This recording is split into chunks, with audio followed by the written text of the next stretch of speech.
పాండవుల ఐదుగురిలో ద్రౌపదిని అందరికంటే ఎక్కువగా ఎవరు ప్రేమించారో మీకు తెలుసా? భీముడు. ద్రౌపదిని దుశ్శాసనుడు జుట్టు పట్టుకుని సభలోకి తీసుకొచ్చినప్పుడు పాండవులు ఏం చేయలేక తల వంచుకుని కూర్చున్నారు. కానీ భీముడి లోపల మాత్రం కోపం, ప్రతీకారం అందరికంటే ఎక్కువగా కనిపించాయి.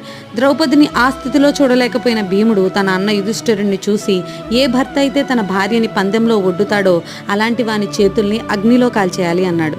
పాండవుల్లో భీముడు మాత్రమే ఎంత భయంకరమైన ప్రతిజ్ఞ చేశాడంటే, అతను కౌరవులందరినీ చంపి దుశ్శాసనుడి రక్తం తాగుతానన్నాడు. ఇక ద్రౌపదికి తొడను చూపించినందుకు శిక్షగా దుర్యోధనుడి తొడను విరిచేసి ద్రౌపది అవమానానికి ప్రతీకారం తీర్చుకుంటానని శపథం చేశాడు. ఇక యుద్ధంలో తన ప్రతిజ్ఞలన్నింటినీ పూర్తి చేశాడు. మరొక సంఘటన కూడా గుర్తు చేసుకుంటే, పాండవులు వనవాసాన్ని గడుపుతున్న సమయంలో ద్రౌపది ఒక దివ్య పుష్పాన్ని చూసి ఇష్టపడింది. దాంతో భీముడు ఆమె కోసం మొత్తం ఆ పువ్వులన్నిటిని ఎంతో కష్టాన్ని భరించి తీసుకొచ్చాడు. విషయం ఏదైనా కానివ్వండి, అది ప్రేమలోనైనా రక్షణలోనైనా భీముడు సర్వశ్రేష్ఠ భర్తగా గుర్తింపు పొందాడు.